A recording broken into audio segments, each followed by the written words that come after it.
Welcome to Eastlake. We are an inclusive faith community dedicated to the free search for truth and meaning, seeking to live out a more just and life-giving spirituality in the modern world. We see faith as less about doctrines and dogmas demanding total agreement, but a life to be lived, enjoyed, and given away to others. What unites us is a growing awareness that life is a gift and love is the point. We welcome the entire human family, regardless of race, age, creed, physical abilities, marital or economic status, gender identity, or sexual orientation. So if you are curious and have come to see, if you are tired and have come to rest, if you are grateful and have come to share, if you are journeying and have come to grow, if you are wounded and have come to heal, if you are joyful and have come to shine, welcome home.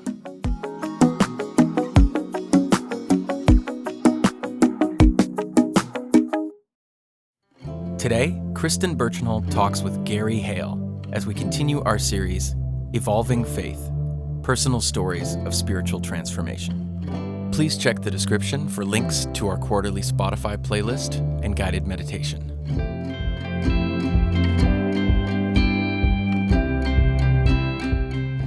Okay, Eastlake, I am back for the next installment of our series, and I'm so excited for you to get to hear from Hale today. Gary has been involved with Eastlake for years and years, from near and far, and so I'm just thrilled to have you here. Thanks for being a part of this, Gary. And I don't know if you know this, but this series was inspired by that book that I sent you, but also by a question that you asked me when we were at an Eastlake group, a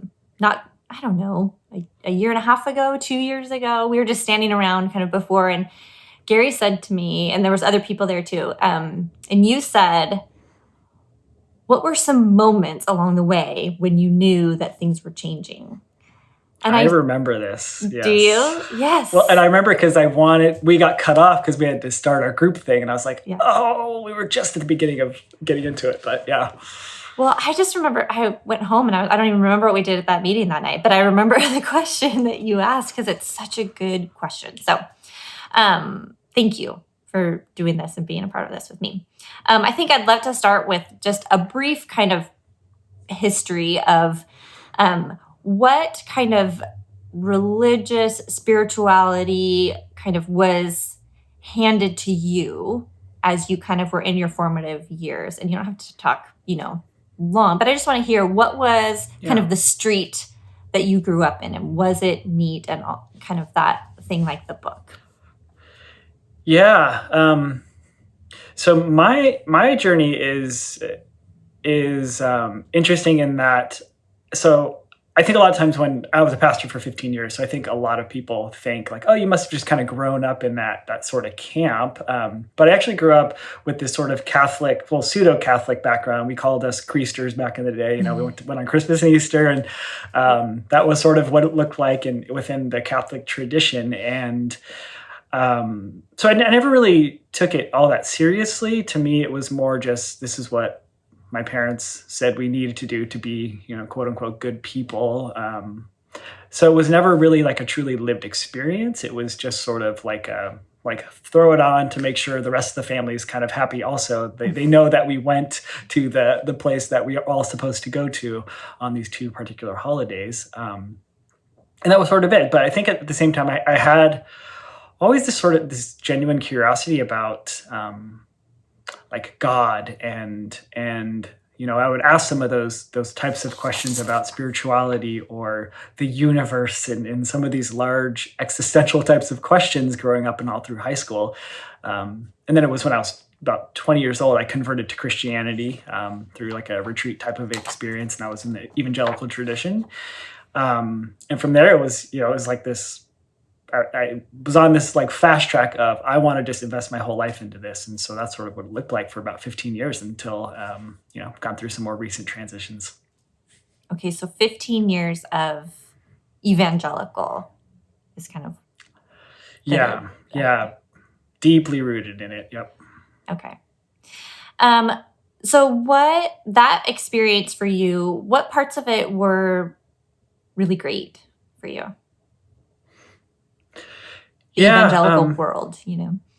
The first thing I really think about is the sense of community that is that you are invited to become a part of. And I think as like for me in those sort of formative years of like late high school and college and early career, it created a place to like form some kind of an identity within a bubble that felt really safe and secure. And I think that's um, something that I think I really liked and needed for that season of my life to allow me to kind of like, I don't know, step into some aspects of my identity. Um, and so then again, with that, like that, the community that's around it, like I think the Christian evangelical tradition does a really good job of creating these really like structured ways for you to begin to build relationships. And that to me was a really a great aspect that I really enjoyed for the years I was a part of it. Yeah. Um, and so I sent you that book, The Big Orange Spot. And so in that book, there's a seagull that drops a can of paint. And this is kind of like the question that you asked me back at that group. What sort of like aha moments happened for you that started to change the way you were thinking about things? Or what were some of those books, the conversations, or the moments? Do any stand out to you? Oh my gosh, there are so many along the way. I think it's Rob Bell that talks about like the clicks along the way or something like Okay. that. And so I really like that language. But so I guess to share maybe like the biggest one for me was, so I went and started a evangelical church plant in the Bay Area back in 2014. And it was during those years that I really started to sense those like orange spots were just kind of dropping down. And very specifically, what happened was within the first few months of me starting this Southern Baptist church, right? So it's very conservative. I remember one day I was up there getting my preach on, and I looked out in the audience, and I had met lots of different people, and I sort of like did this count in my mind of how many people identified as LGBTQ plus. And at that point, it was about 30% of our church, our new church plant, of new Southern Baptist church plant that identified and like. And so I remember even like as I was like preaching that Sunday, thinking like something was happening in me, like, and it felt like, okay, that's really interesting. Nobody would think I would have that audience as a part of this very conservative Christian community. And so that sort of feels like it was just like, it just kind of like dropped into my faith community. It's not like I was specifically asking or targeting that specific audience, but we were just creating a space where I think they felt welcome and like they could really be themselves. And I think that was one of those real first moments of like, oh, okay, I think I need to investigate maybe this aspect of the Christian belief system.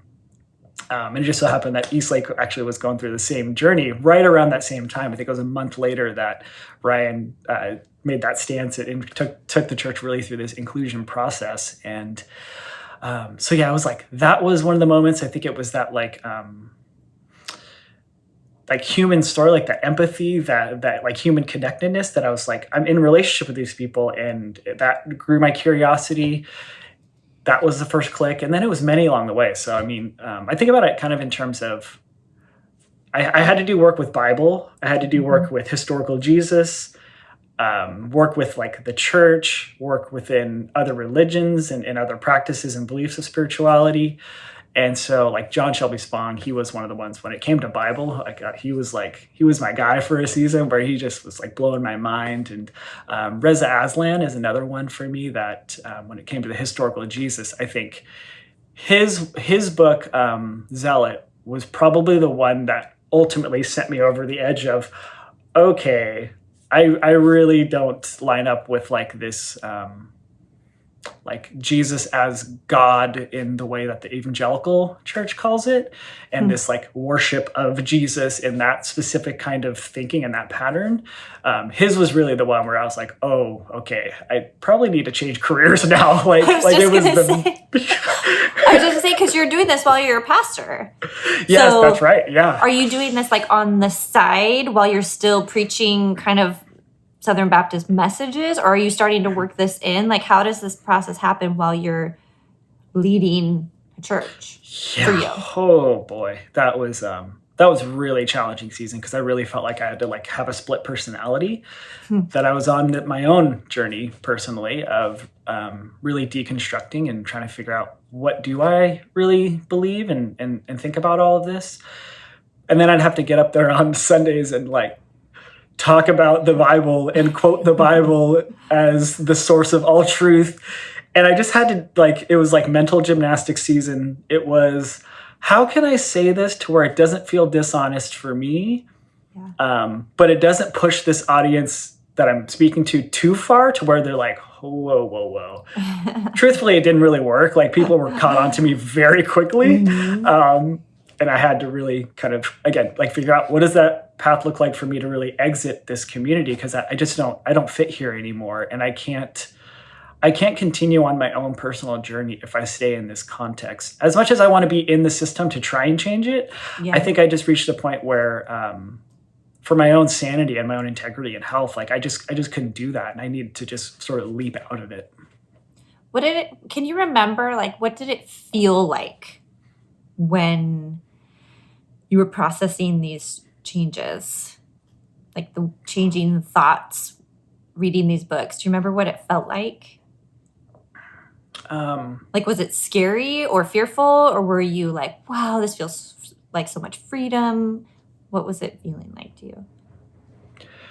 Yeah, I think it was all of those things you said, but the first one that really rings true is loss. I think fear and loss were the ones that were the hardest to really kind of face in that season, because I sort of knew I was going to lose some very meaningful things to me and relationships, because as I would try and like explore some of these, like, oh yeah, have you read anything by Spong? And many evangelical, like, what? It's like, oh, I didn't know he was that controversial for this group. And so it's like, as I would try and test it out a little bit, I found it was rejected very quickly. And so it made me kind of go, oh, okay, like that means this dynamic of this relationship and how I fit into this whole religious system, it's probably going to get messy, and I'm probably going to lose some things. I'm going to lose mentors and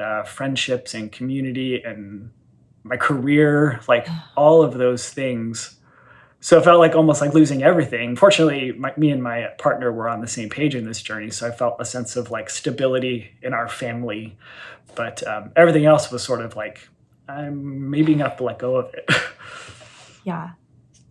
I remember seeing you guys at the old Eastlake building when we knew that this was what was going on with your church plant. And I didn't barely know you guys, but I remember hugging Lindsay in the like foyer of the kids' room. And I was like, it's going to be okay, right? Like we barely even knew each other. And I just like hugged her, and it's scary. It can be scary for sure. Yeah. Well, and that's where Eastlake has played such a pivotal part of our journey, because we have felt like while we were losing a whole bunch of other things, we still felt like there was a place where we could go like, okay, if we lose all of this, we know Eastlake's there and they're on the same kind of path, and really were a guide for us kind of this whole time. And so we felt like the island of misfit toys. Yes, seriously. You're always welcome. No matter what you believe or where you're at, this is a place where you're welcome. Yeah. So I think that did provide us a place of hope in our life in that season, and still does. What do you think it takes for people to be in a place where they can like process those aha moments? Like, what does it take to see something like that and then move towards it, rather than be like, I don't want to think about that because that means loss or trouble or those kinds of things. Yeah.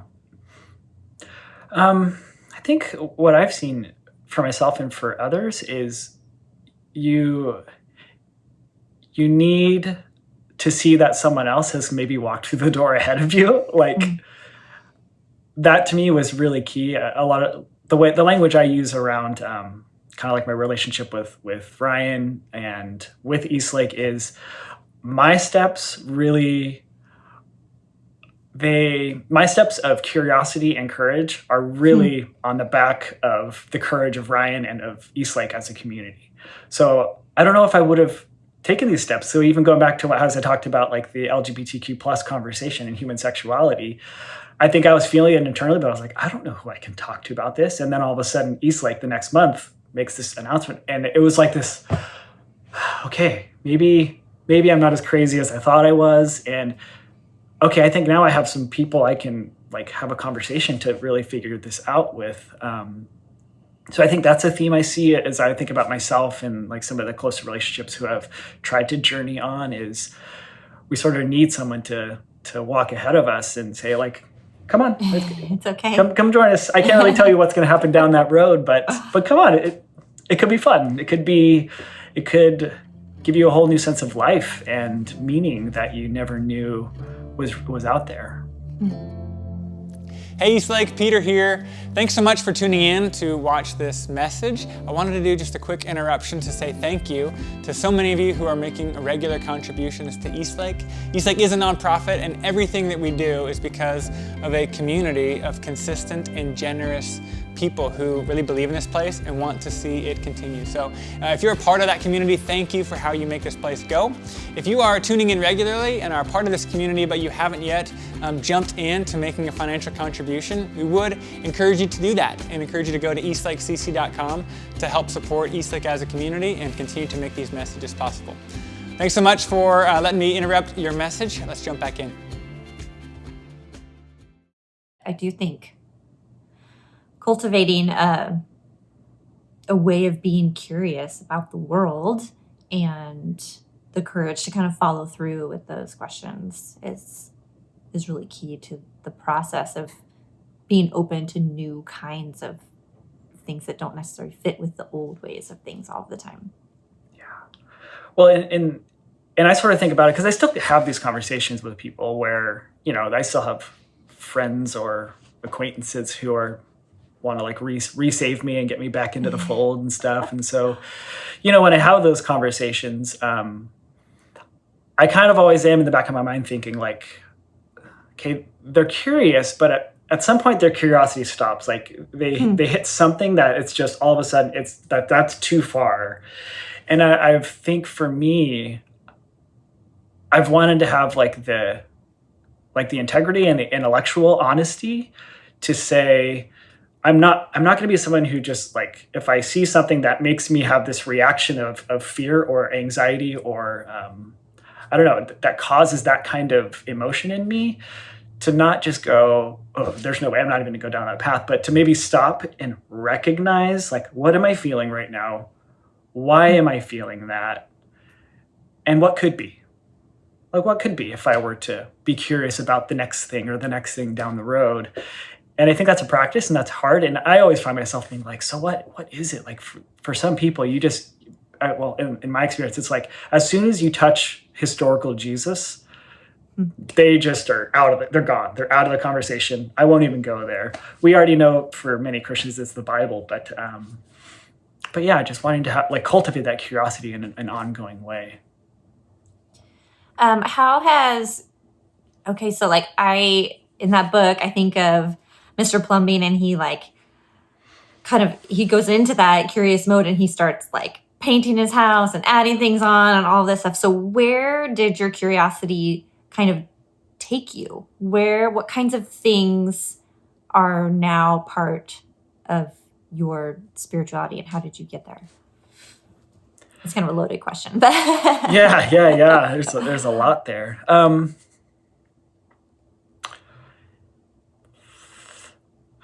Let's see. I think where the best way to articulate, you know, and this is like the ongoing journey, right? It's like it's ever evolving. and changing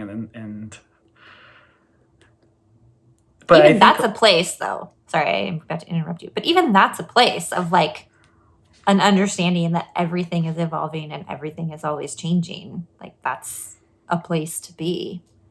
yeah. But I think like if I were to articulate what I'm want right, well, at least right now, how I would identify sort of like where I'm at and in this conversation, it's like I want my spirituality to help me to become more and more deeply like human in who I am. So I think about something that Bethel Lee said one of the first times that she spoke at Eastlake, where she was talking about like this pursuit of like the superhuman. And I think she was trying to talk about how like in the spiritual sense, sometimes we're trying to become that like super spiritual human thing. And she kind of stopped for a moment and said that the pursuit of that can often disconnect us from the very reality of what it means to be human. And like that is what our lived experience is. It's like that's what we are here on this earth. And for me now, who knows what happens beyond this, or if anything happens, I'm not really sure. But that really rung with me because I think what I want for myself is that my spirituality will inform what it means to become more deeply human and then create that kind of space for others. Like I want it to be like so rooted in that, and that it's even like in playing out like in my career where I do diversity and inclusion work. And one of the beautiful things that I get to do is try and like create that space where people's true selves can come out like in the corporate life. And it's wonderful to see that actually happening in the corporate space. But what you find is everybody has all these masks and layers, and you're trying to peel back and peel back and peel back. And I think what I hope is that because of the journey I've gone on, of peeling back some of those layers of my belief and, my childhood wounds and like doing some of that deeper internal work, it will help me to go into those spaces to help them become more human and just to like bring their full selves to what they're doing. And so yeah, I'm kind of rambling, but that's sort of like where I'm at now is like, that's what I really want to be about. And that's what spirituality is sort of looking like for me. You mentioned a bit about like identity, and I feel like so much of the struggle, not so much, I feel like part of the struggle in letting go of something that is very kind of like clear and concrete is like that identity that I used to have being part of this group of people. And now what is my identity now? And have you processed that question, and where have you landed? And why do you think we have that need?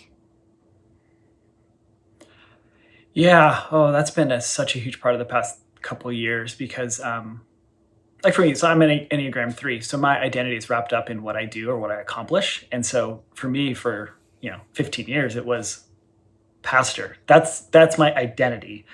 So as that has kind of had to get the layers pulled back on that and really even being confronted on it too, of like, my identity cannot be wrapped up in that because that is no longer my career. That's not my path anymore. So it's sort of forced me to have to ask new questions, and it makes me think of like the book, The Critical Journey. That was one that was like a really big one for me as it relates to like the different stages of the spiritual journey that a person goes on, and it like kind of gives you some language for that one. But it kind of makes me think about that the evangelical tradition, I mean, I'm going to quote it wrong now because I haven't read the Bible for some time in this season of life, but there's one that's something like more of Jesus and less of me, or more of Christ and less of me. And it's like that language is sort of telling you you're not really supposed to do all of that deep internal work. Like at some point you need to just kind of forget about you. And it's just supposed to be like Jesus kind of replaces you. And so it's kind of like, so I feel like that language was so part of like who I am. It was just like less of me, kind of have to suppress me. And so then to move to this place where I no longer am a Christian by title has allowed me the freedom to go, wait, what is there of me? Like, who am I? ask some of those questions. And for me specifically right now, it's been a lot about my racial heritage as a mixed race, Native Hawaiian, Japanese, white American, asking the questions about that part of my identity, because that's a space that I just sort of never really touched throughout all of my childhood and growing up. And then I think Christianity took me at a place of, like I said, I really need to explore that. It's just go out and save some people for the sake of the kingdom. And it's just focus all your energy on that. And it's okay to let some of these other things go. But I've really tried to lean into that space because I'm realizing there's a lot there that just has not been touched or had conversations about.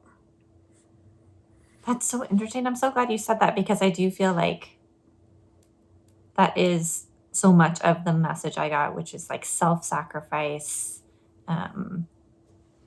and where that kind of takes you and leaves you is really disconnected from who you actually are. Yeah. But I've never thought about it that way. So thank you for that. I feel like because you were, Pastor Gary, once this started to kind of come out and you figured out you had to kind of leave this profession, I know you probably had difficult conversations with everybody who was a part of your church and the denomination and all of that. And I know how those conversations go. But did you have people who reach out to you that were finally, thank you, or, hey, I feel like I want to be where you are, and how do I do that? What were those kinds of conversations like? Yeah. Unfortunately, I feel like I didn't have a ton of that. It was much more the opposite of how could you? I remember actually, I got an email from, I guess, let me give some context. So I had about 25 churches and organizations who funded our church plant in California. So when I finally chose to be changing our whole policies and our whole belief set around inclusion, I had to have a conversation with every single one of those funders.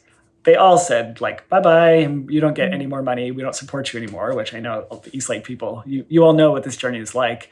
But I remember getting an email from one, and I read it was just the first line of it was I don't know how in the world you could have gotten to this. And then I scanned the email, and it was just verse after verse after verse after verse. And I just hit delete. I was I'm not even going to read the thing. I can't do that right now. So I guess getting back to what you're saying, those were honestly most of my conversations were a lot more the hold on, are you sure you want to do this? You're going to ruin your church, and you're going to you're going to go to hell for this. And people showing up to my church to confront me about it, and constantly having to have those kinds of conversations where I felt to have ones with people who were kind of embracing the curiosity too. There were few and far between. It would be maybe a high five from afar, good job, way to go. But that was sort of all I was getting in that particular season. Yeah. Towards the end of the book, he says, my house is me and I am it, and it looks like all of my dreams. So when you look at kind of where you're at now, do you feel happy about it? Do you feel content in it? Or is there any part of you that's still anxious, or does it feel like kind of what you could have dreamed up for yourself? Well, I can say I never would have dreamed that I would be where I'm at right now as it relates to my spirituality. Oh my gosh. So, it's kind of wild to think it was only 2 years ago that I left my profession as an evangelical pastor. It hasn't even been that long that I've been sort of out of that bubble. But if I do think about where I'm at and where my partner is at and where our family is in all of this, I feel this sense of freedom and contentedness. It's to be living out in the great wild open. It's invigorating, and it's almost it's invigorating because I think, again, getting back to that curiosity thing of what could be in the next 5-10 years of who we become. But at the same time, it does come with this I'm trying to think of what the right word is. Because it's not it's anxiety, but it's just this feeling of because you don't know, and I think I was so used to having that certainty of, I knew what my career was. I knew what my belief set was. I knew what who my community was. So all of that has been stripped away. And so now it's like, whoa, we're just like out in the open waters, just sort of like, I don't know, we're just kind of going. We don't really know the destination exactly, but there's a lot of open water out here that we can explore and be on this journey together as a family. And to me, that's an exciting place to be amidst all of the unknowns.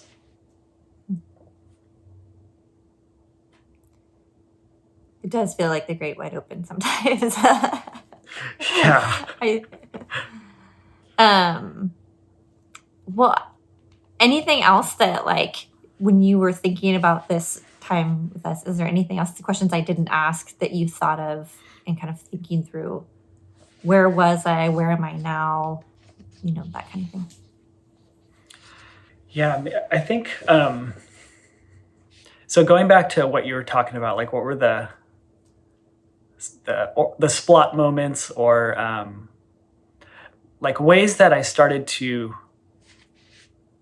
begin a new path or begin a new journey, and thinking about some other like really pivotal things. Like I did spiritual direction for about 2 years. And that was like a really formative season because I did that when it was like right at the end of when I kind of knew my church plant was going to crumble. It was my dream that I had for all these years is I'm going to have to say goodbye to it. And that was a really challenging thing to have to like face head on and realize I really had no control on what was going to happen. I think about one thing Meek said to me through that process was pursue integration, let go of results.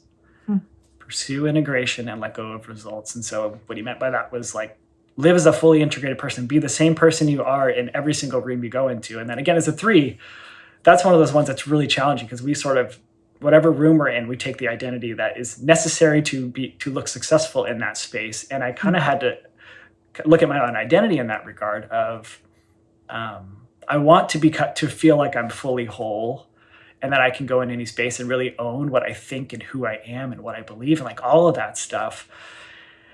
But I would have to let go of the results. So like, I'm going to be not successful to many people because my dream is going to have to crumble or fall very publicly. People are going to see that. And so going back to spiritual direction, how that was like such a key part of it, because like I needed to have someone to really walk with me through that season. And what I loved about the spiritual direction was that it was, what's the phrase they use? Just hold space. Yeah. It's just, somebody just held space for me in that. Like they didn't come in saying, well, here's the next 5 or 10 things you need to do, which I was sort of used to in the evangelical world. That's what we do. We prescribe the steps for people to make sure that we get them to where we want to get them to get to. So to have someone just hold that space, that was one of those like, I don't know, just so powerful and formative for me. And to have the right person that was really journeying alongside me and holding that space. So that practice was like really profound experience. And then even doing a couple of like I did a silent retreat in San Francisco for 3 days, and to literally be there, you're not allowed to talk for the entire weekend. That sounds dreamy. Extrovert. That sounds dreamy for me. Sounds great to you? Yeah, oh my gosh. For me. I have 2 little kids and a husband who likes to tell stories, and I'm an introvert. I'm like, oh my God, 3 days of silence. I don't know how much money I would pay for that. Wonderful. Yeah. Oh my gosh. Especially in the COVID era of like, when you have kids, they're literally always there. All the time. Always. Okay. But anyways, I interrupted. Yeah. But like that was huge because, I'm the opposite. I'm like the extrovert that I walk in a room and I'm like, I want to mingle with everybody. And I even got reprimanded for it because I was like the one that created the first conversation. I was like, what's everybody here for? I'd love to hear your journeys. And then the facilitator's like, please stop that. So then to have to go through the rest of the weekend, and I remember even feeling it in my body, like I think that's something I started to notice was like all this intellectual work I was doing and these conversations I was having with people, it was like the weight of that was showing up in my body, where I remember feeling in the middle of the weekend, it felt like I just had this massive boulder on my shoulders where I was just like so uncomfortable.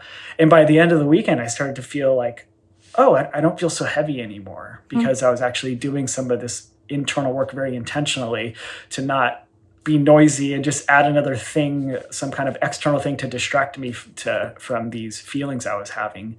And so just thinking back to that, like that was such a critical piece of me being able to kind of like confront my dream, my failure from that standpoint of like what a 3 would look like a success for, right?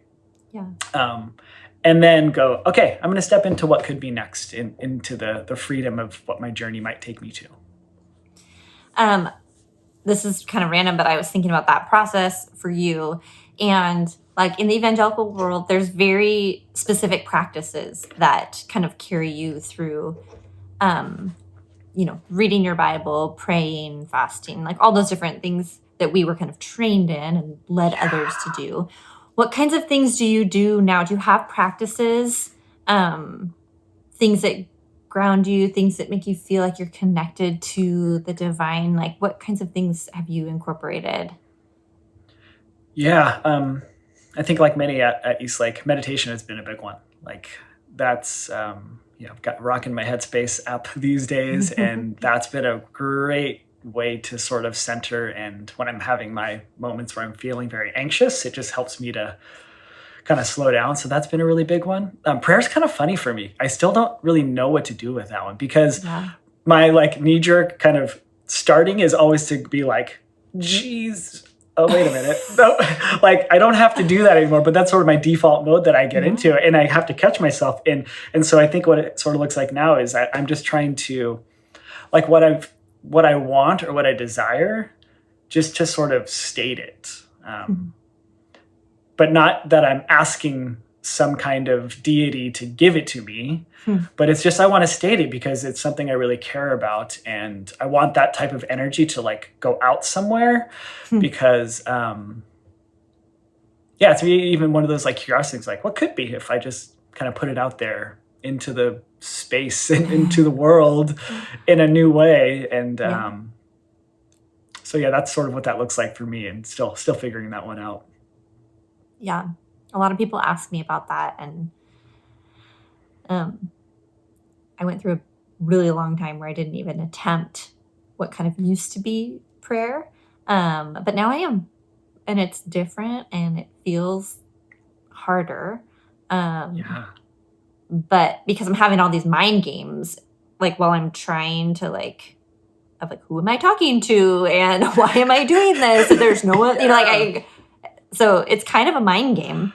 But I do feel like a little bit of conviction that I need to work that out somehow, because I still feel this desire to connect outside of myself in some way that is meaningful and hopeful. And even if it's maybe just processing out loud, for someone like me that's an internal processor. But I've just recently just kind of been like, no, I'm gonna figure out what I think prayer is, or what it could be for me. That's not, an asking for divine intervention anymore. So it's challenging to try these new things. You're gonna have to tell me what's helping you. Yeah, I'd love more detail on that because I could use some tips there. Don't quite have it figured out yet. But I also find that I just say that out loud. I just start to say wow, this feels like the way it used to be, and I don't believe that anymore. I just say that out loud. But there's something for me at the end of the day that just needs to connect or process outside of myself. So it's it's there. You feel it in your body. It's it needs to go somewhere. Yeah, it really does. Yeah. Can I ask you a question real quick? Yeah. I'm just thinking about this, the word curiosity keeps coming up as we're chatting. Where do you find your curiosity taking you right now as you think about just our conversation and the work you're doing? Well, I'm very curious. I have not been one that's been able to move on completely from my heritage or what I used to think and believe. So I'm I'm curious about how to integrate some of that still, like an appreciation and what still holds value for me. And maybe it's because I'm a six, I'm the loyalist. Like I just cannot let go of things very well. But I am trying to figure out, how do I integrate Jesus? Like, who do I think Jesus was and is? And so I'm trying to work that out. And what do I think the Bible is? Peter and I touched a little bit on that in our conversation. I'm curious about our bodies, and like you talked about a little bit of like the energy, and I feel like the evangelical world was very separate. Like your body is separate from your mind and your soul, spirit. And so I am more curious on how they really are all connected and how so. And so, yeah, I think I said this years ago, but I still find the energy stuff to be really interesting. Because it's true. Like I know that's true. Like when you walk into a room with certain people, there's an energy that you feel. What is that? Where did that come from? And there's like what feels like a spiritual connection when you realize, when you're on the same page as someone, or when you feel like you really are connecting, like this is a beautiful human being made in the image of a creator. I still think that there's some sort of creation process that made all of us. And so that kind of connection still really means a lot to me. I don't know. I try to find new language for what used to be. I would say like, the Spirit of God told me this was, and I'm like, what? So what is that now? Because it was a feeling I had. What is that now? Is that the energy of the universe made me feel like I should, like those kinds of words. I know, right? Yeah. It's all words that can never match up to what's actually happening. So I think I'm trying to find words that make sense for me now. Yeah. Yeah. Cool.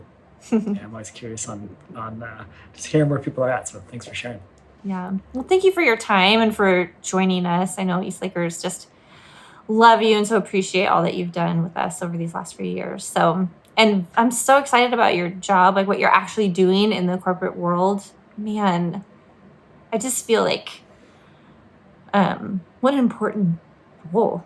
Thanks for doing that. Thanks for like pursuing what it looks like to have fully human beings working together towards whatever it is, T-Mobile or, Yeah, right? Yeah. So I'm just thrilled that you're able to do that for a job still. That's amazing.